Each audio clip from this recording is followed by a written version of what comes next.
Cerita anak Cindelaras dari Jawa Timur. Kerajaan Jenggala adalah kerajaan yang makmur. Namun, semenjak rajanya yang bernama Raden Putra memiliki selir, semua jadi berubah. Kerajaan yang tadinya tenang, kini selalu bermasalah. Selir raja yang iri dengan permaisuri menjadi dalang semua masalah tersebut. Selir raja ingin mengusir permaisuri dari istana. Suatu ketika, selir bersama tabib raja memfitnah permaisuri.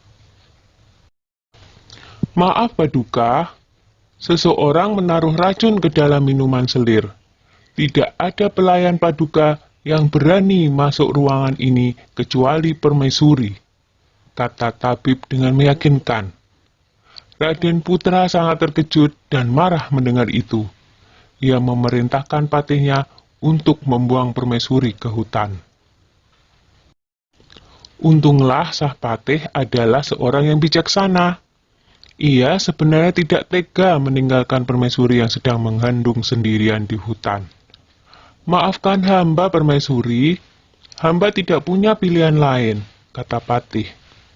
Patih membuatkan rumah kecil untuk permaisuri dan kemudian meninggalkannya. Setelah beberapa bulan di hutan, sang putri melahirkan seorang anak laki-laki. Anak itu diberi nama Cinderalas. Karena lahir dan tumbuh di hutan, Cinderalas berteman dengan binatang-binatang di hutan itu. Suatu hari, di saat asik bermain, seekor burung Raja Wali menjatuhkan sebutir telur. Cinderalas mengambil telur itu dan bermaksud menetaskannya. Tetapi secara ajaib, telur itu menetas menjadi seekor anak ayam. Cinderalas sangat menyayangi anak ayam itu.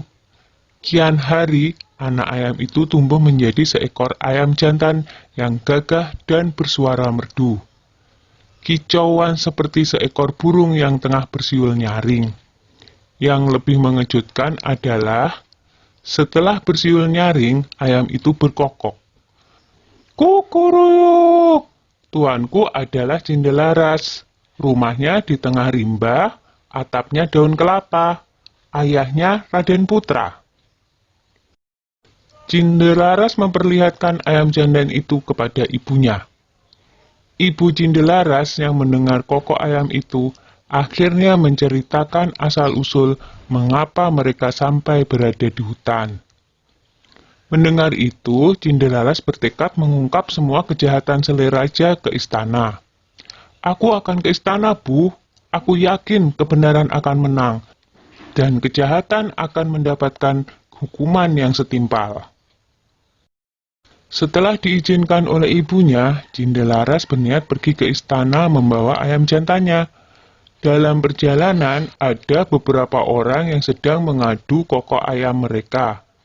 Cinderalas kemudian dipanggil oleh orang-orang itu. Ayo, kalau berani, adulah kokok ayam jantanmu dengan ayamku. Ayam siapa yang paling keras suaranya? Tantang orang itu. Baiklah, jawab Cinderalas. Ketika diadu, ternyata ayam jantan Cinderalas berkokok lebih keras. Ia mengalahkan semua lawannya satu persatu. Ayam Cinderalas tak terkalahkan. Berita tentang kehebatan ayam Cinderalas tersebar dengan cepat, hingga terdengar oleh Raden Putra. Raden Putra penasaran dengan kokok ayam milik Cinderalas. Ia menyuruh Hulu Balang untuk mengundang Cinderalas ke istana. Hamba menghadap Paduka, kata Cinderalas dengan santun. Anak ini tampan dan cerdas. Sepertinya ia bukan keturunan rakyat jelata, pikir Baginda begitu melihat sosok Cinderalas. Raden Putra menjelaskan maksud hatinya mengundang Cinderalas ke istana. Raden Putra menantang untuk adu kokok ayam. Cinderalas mau memenuhi tantangan Raden Putra dengan satu syarat. Jika ayamnya kalah, maka ia bersedia mengabdi mengurus ayam Raden Putra seumur hidupnya. Tetapi jika ayamnya menang, maka setengah kekayaan kerajaan menjadi milik Cindelaras. Raden Putra menyanggupi tantangan Cindelaras. 2 ekor ayam itu mulai berkokok. Ayam Cindelaras berkokok dengan sangat merdu dan lebih keras. Penonton bersorak mengeluh-ngeluhkan Cindelaras dan ayam jantannya. Baiklah, aku mengaku kalah. Aku akan menepati janjiku. Tapi, siapakah kau sebenarnya, anak muda? Kata Raden Putra penasaran. Cindelaras lalu membisikkan sesuatu kepada ayamnya. Tak lama kemudian, ayam jantan Cindelaras berkokok keras. Kukuruyuk, tuanku adalah Cindelaras. Rumahnya di tengah rimba. Atapnya daun kelapa, ayahnya adalah Raden Putra. Begitu berulang-ulang. Raden Putra kaget mendengarnya, lalu bertanya, "Benarkah apa yang aku dengar?" Lalu Cindelaras menjawab, "Benar, Baginda. Hamba Cindelaras. Ibu hamba adalah permaisuri Baginda." Bersamaan dengan itu, sang patih segera menghadap dan menceritakan semuanya. "Aku telah melakukan kesalahan," kata Baginda Raden Putra.